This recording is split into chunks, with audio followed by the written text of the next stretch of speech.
Hello student, आप सब कैसे हैं। मैं उम्मीद करता हूं कि आप सब कुशल से होंगे। वैसे आजकल सभी लोग कोरोना महामारी से किसी न किसी तरीके से पीड़ित हैं।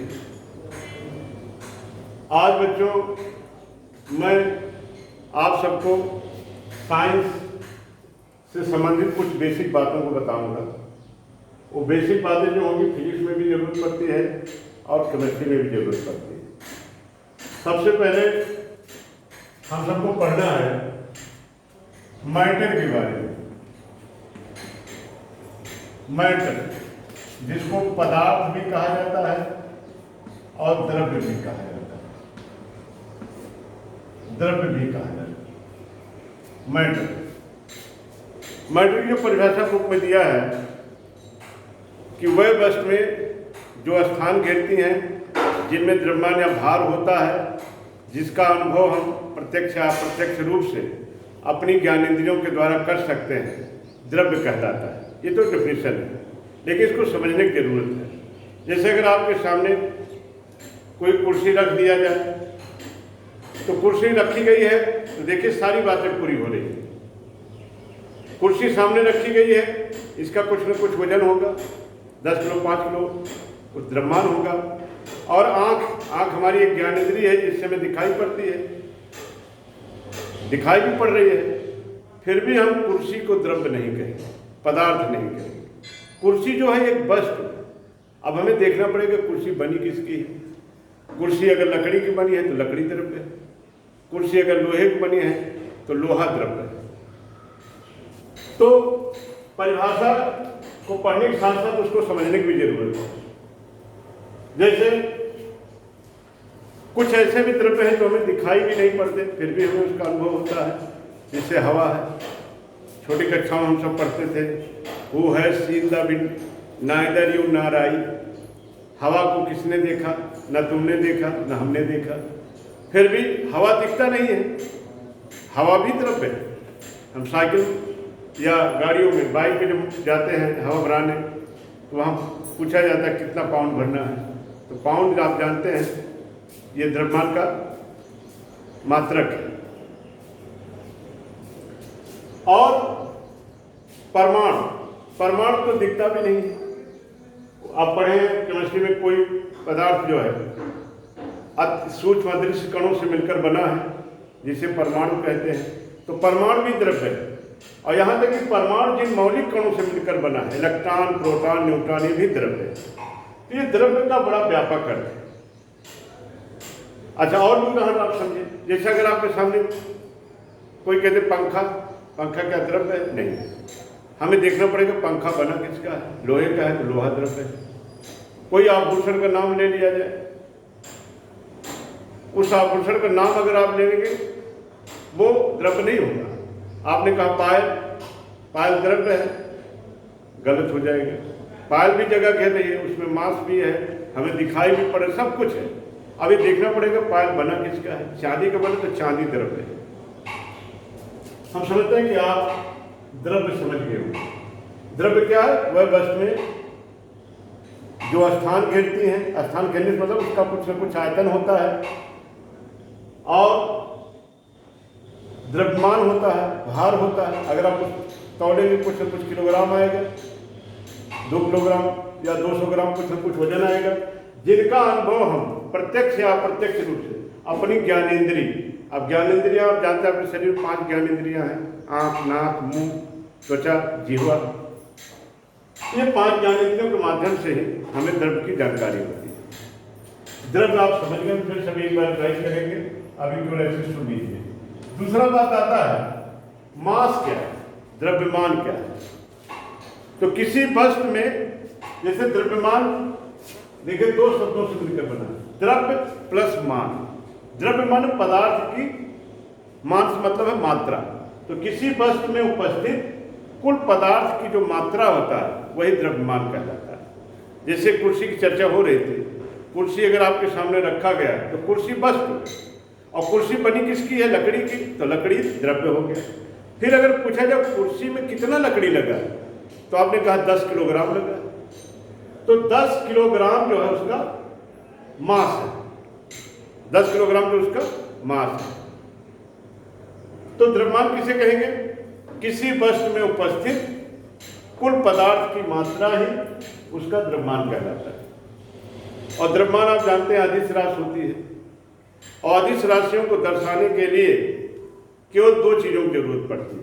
आपने कहा 10 किलोग्राम, ऐसे बोल दिया तो 10 हो जाएगा इसका आंकिक मान और किलोग्राम हो जाएगा मात्रा।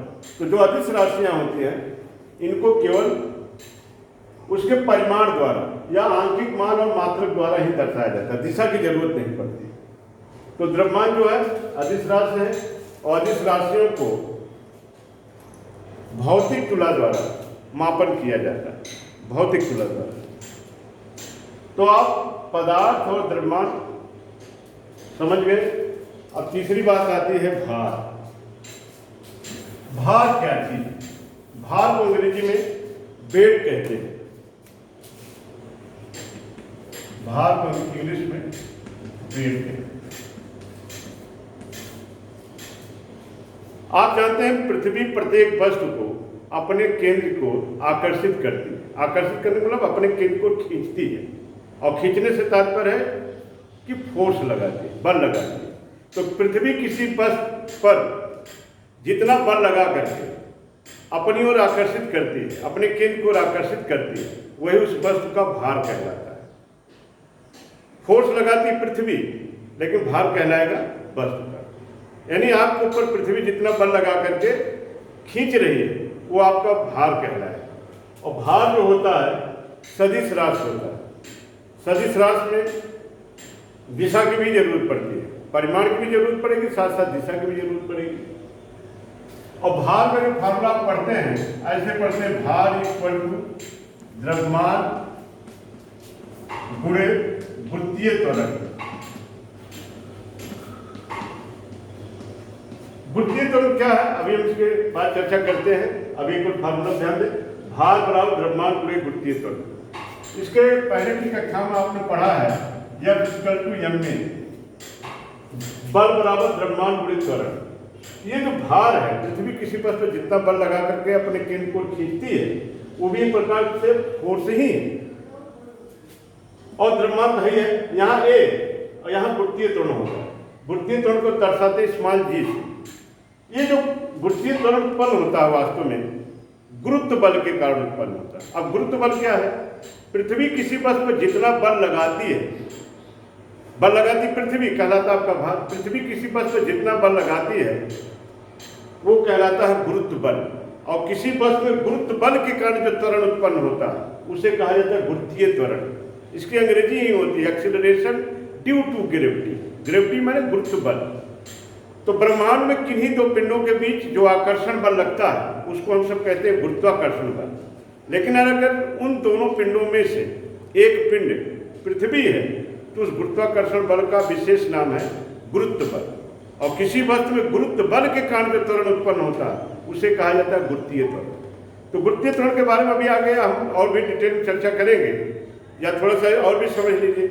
अगर हम किसी वस्तु को ऐसे स्वतंत्रता पूर्वक छोड़ दें तो उसके वेग में 1 सेकंड में जितनी वृद्धि होगी, 1 सेकंड में उसका वेग जितना बढ़ जाएगा वही उसका कहलाता है गुरुत्वीय त्वरण। तो भार क्या है? पृथ्वी किसी वस्तु पर जितना बल लगाती है वही उस वस्तु का भार कहलाता है। और भार बराबर होता है द्रव्यमान गुणे गुरुत्वीय त्वरण। ये फार्मूला वहां से बना है जब बराबर m में भार भी बल है, द्रव्यमान है ये, और यहाँ एक स्थान पर आ जाता है स्मॉल g, स्मॉल g। तो W बराबर m। तो ये भार जो है ये सदिश राशि, और सदिश राशि में दोनों चीज होगा, परिमाण भी होगा और साथ साथ दिशा भी होगी। दिशा भी बताना पड़ेगा। जैसे पृथ्वी आपके ऊपर कितना बल लगा रही है, जैसे हम कहें मान लीजिए 70 न्यूटन का बल लगा रही है, तो किस डायरेक्शन में लगा रही है? आप जानते हैं पृथ्वी प्रत्येक वस्तु को अपने केंद्र को खींचती है, तो आपको दिशा भी बताने की जरूरत पड़ेगी। तो भार कैसी राशि है? सदिश राशि है। और भार को किससे मापा जाएगा? कमानीदार तुला से नापा जाएगा, जबकि द्रव्यमान को भौतिक तुला से, कमानीदार तुला माने स्प्रिंग तुला से नापा जाता है।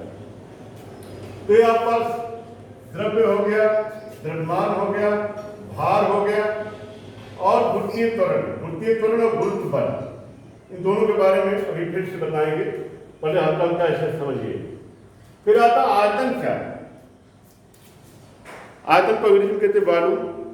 आयतन से मतलब होता है कि कोई वस्तु कितना जगह घेरती है। अब वो जगह घेरने का मतलब ऐसे धरातल पर भी हो सकता है, स्पेस में भी हो सकता है, अंतरिक्ष में भी हो सकता है। जैसे अगर ये आपके सामने डस्टर रखा गया है, अगर आपसे पूछा जाए डस्टर का आयतन कितना है, तो आप इसकी लंबाई नापेंगे, चौड़ाई नापेंगे और ऊंचाई, तीनों का आपस में गुणा करेंगे तो इसका आयतन आएगा। अब वो अलग अलग यूनिट में भी हो सकता है, ये घन सेंटीमीटर में भी हो सकता है, घन मीटर में भी हो सकता है। तो कोई वस्तु जितना जगह घेरती है वही उसका कहलाता है आयतन।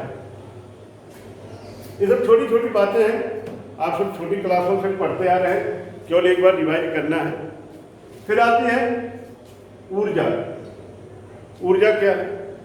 आप जानते कोई अगर आपको कार्य करना है तो कार्य करने के लिए ऊर्जा की आवश्यकता पड़ती है। ऊर्जा बिल्कुल द्रव्य से उल्टा है। जैसे आप कहते हैं द्रव्य स्थान घेरेगा, लेकिन ऊर्जा कोई जगह नहीं घेरेगी, कोई जगह नहीं घेरेगी। ऊर्जा क्या दिखाई पड़ेगी? दिखाई भी नहीं पड़ेगी।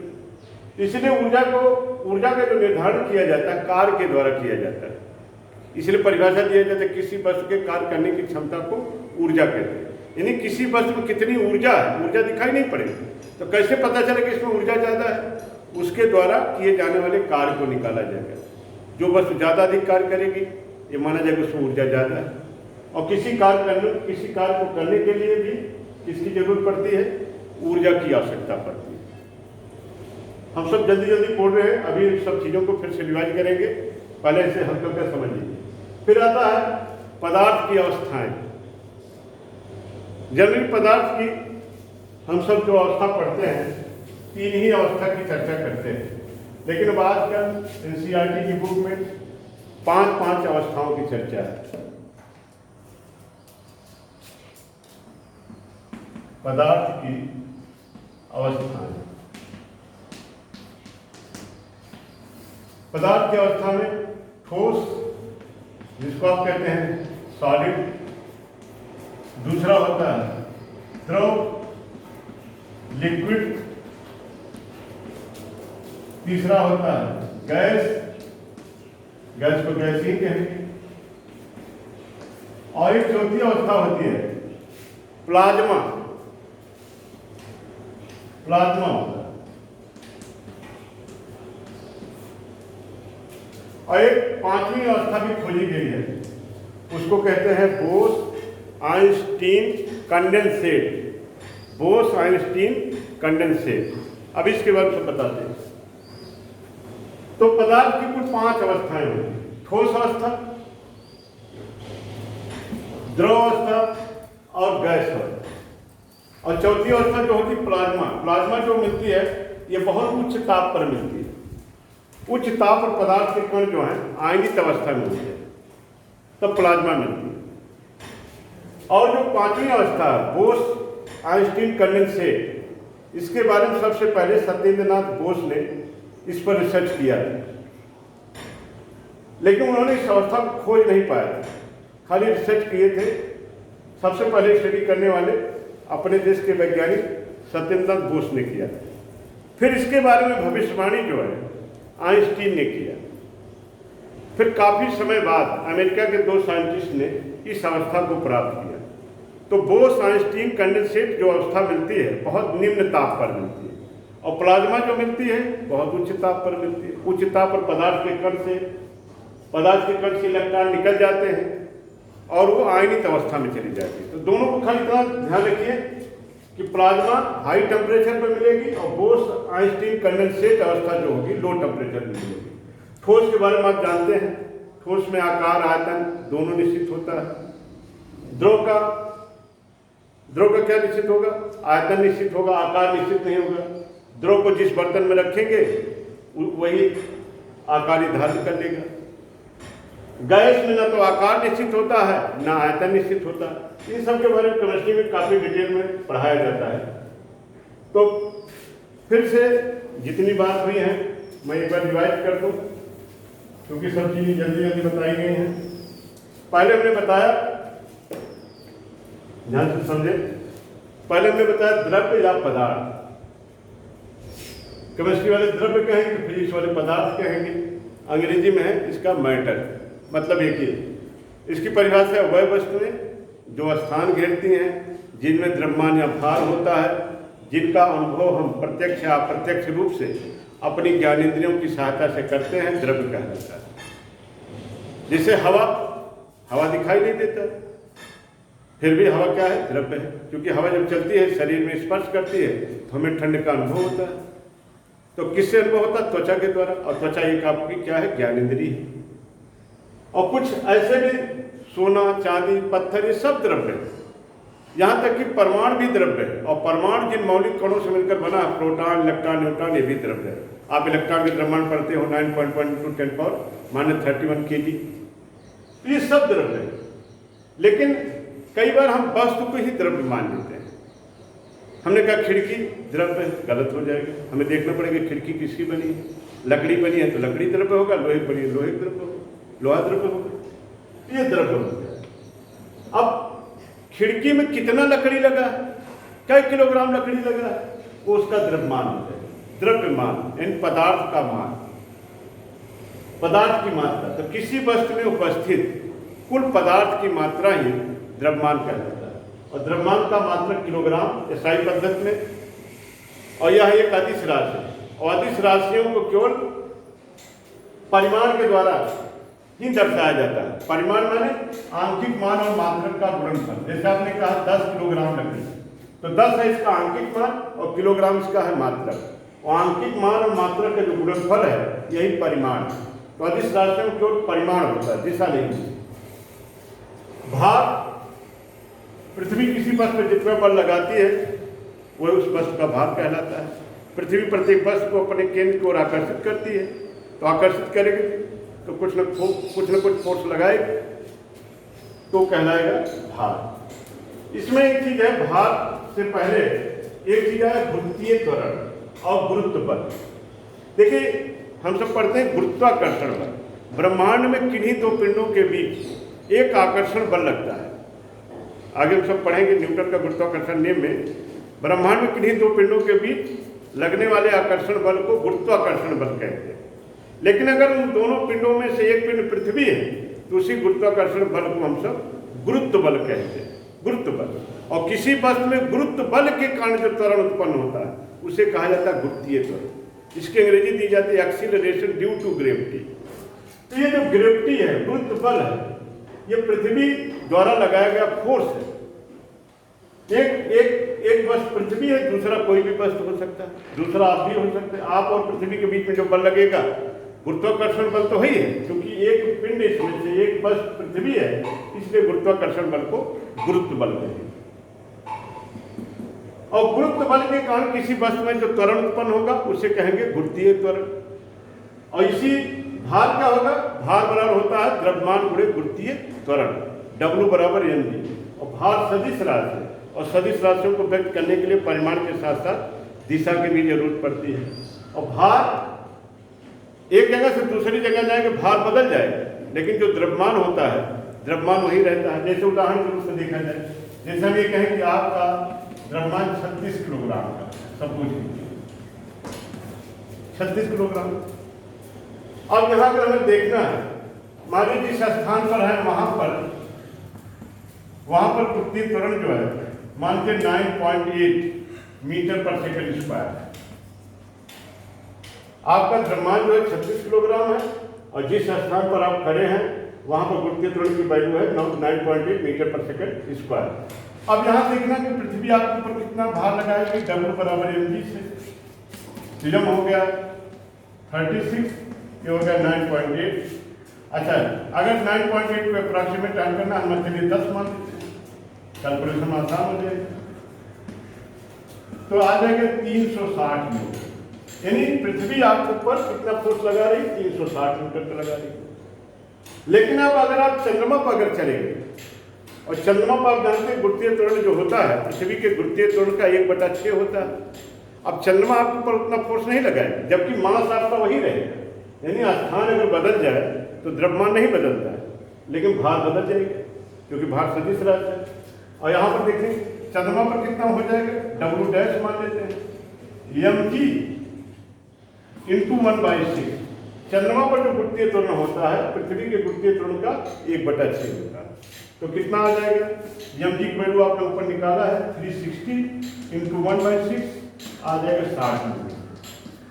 पृथ्वी पर जब आप हैं, आपका मास 36 किलोग्राम है, तो पृथ्वी आपके ऊपर कितना फोर्स लगा रही, 360 न्यूटन लगा रही।